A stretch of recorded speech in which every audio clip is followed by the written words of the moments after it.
Tonight, we are hosting the District 211 Candidate Showcase for Toastmaster Year 2026-2027, and I am talking to Dawnella Bowser, who is running for the role of Program Quality Director.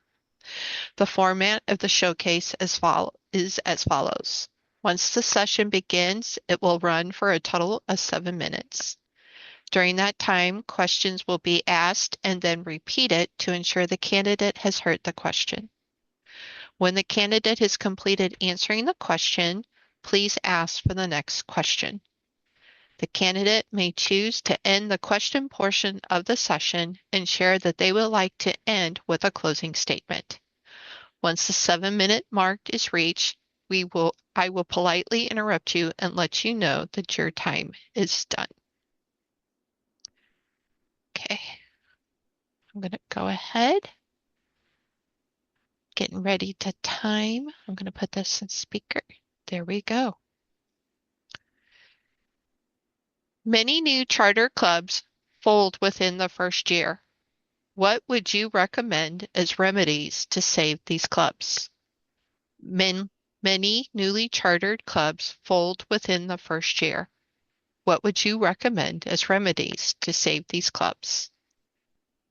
Thank you for that question. What I would do for those clubs who are close to maybe closing because they are a newly chartered club is I would ensure that we would have people in place to help those clubs, whether it be getting a club coach or just having a mentor, or even myself reaching out to those clubs myself, just to have a conversation to see what we can do to help them to be able to still continue to be a club that is still in existence, and also helping people to still become competent communicators as well as leaders. And I think that's needed. So that would be what I would do when it comes to helping those clubs who are close to closing that are chartered clubs. Next question, please. What can you and your district do to get more members excited about becoming part of the leadership process? What can you and your district do to get more members excited about being part of the leadership process? What I would do to get members excited about the leadership process is basically taking it down to where they understand what the leadership process is. Maybe some people are new members and they're not aware that there is a leadership part of Toastmasters, and I would just want to make sure that they understood what this can do for them. Oftentimes we don't know what we don't know, so just getting that education to teach people that it exists, I think will help people to see that not only is it important to get the education part of it with the communication down and having that as something that they complete while they're a Toastmaster, but also just to expand their horizons of being a leader. I know oftentimes we may not want to do that role because it takes on a lot of responsibility. But I think if they can see that it helps them to grow and get outside of their comfort zone and just makes them a better person overall, that maybe they will, and it could be something small. It could be something as far as just at the club level, maybe being a sergeant at arms or being the treasurer and just collecting dues when dues are due. I think that'll help people to see that they can do it. That's what I would do. Next question, please. How will you ensure club quality leader and district leader training?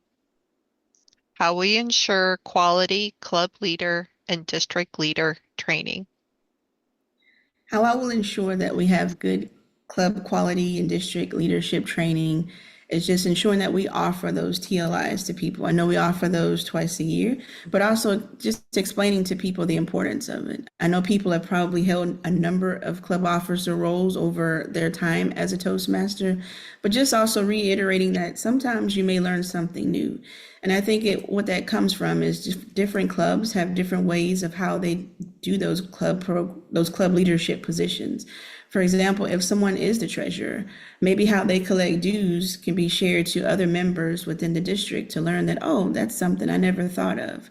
I don't know how many times I've attended a different club and learned that they do something completely different that could help my club. And I think that's what I would do as far as helping people see just the importance of getting that training, because you don't know what you don't know, as I said before, but also it's always helpful to have that reminder, just that little nudge to say, remember, this is what this is like, because sometimes we just may forget. So I think that's what I would do, is just to help people see the importance of how important that officer training is. Next question. What do you believe is meant by servant leadership? Please share how you are a servant leader. What do you believe is meant by servant leadership? Please share how you are a servant leader. Absolutely.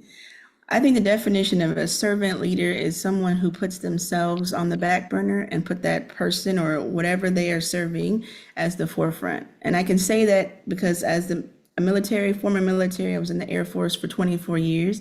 I felt like that's all I did. I was serving my country. I was serving the people that I worked for, whether it was the people who were under me or the people above me. But the overall thing was that I was about servants. And I love Toastmasters for the fact that you continue that act of service, whether it's in that leadership role or it's just standing up and doing a speech. And that service could be serving the people who are hearing you speak, as well as yourself, just seeing that, I have the capability to get up here and to serve people and to share my message with people.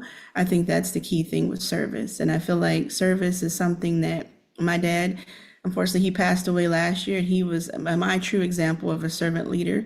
He served in the Air Force for 20 plus years. He served my mom. I watched him serve her throughout their marriage, and he served us as his children. And that's been instilled in me. So I absolutely love the idea of just being a service of whoever or whatever organization that is. That is what I'm about. But I think servant leader is definitely what I am about overall. Next question. What committees would you like to see in place to support district success? What committees would you like to see in place to support district success?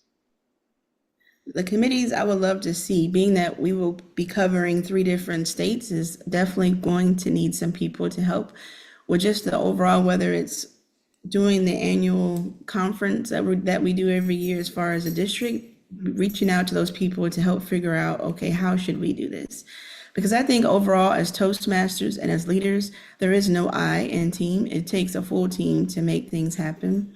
That would be the first committee that I would create, is just people in each state to help figure out for the conference where we should do the conference, as well as just how we should go about doing it, because we're in 3 different states.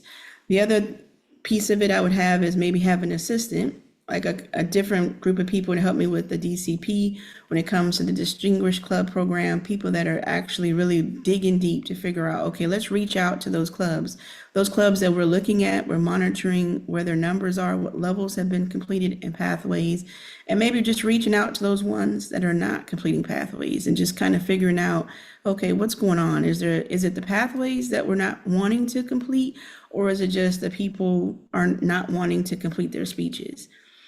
And then also pathways would be another group of people that I would create a committee for, because I And think, we have reached 7 minutes. sorry, okay, thank you. Oh, Dawnella, it was a pleasure having this opportunity to speak with you, and you did a wonderful job tonight. Thank you. Appreciate taking your time. Awesome. Thank you so much. There we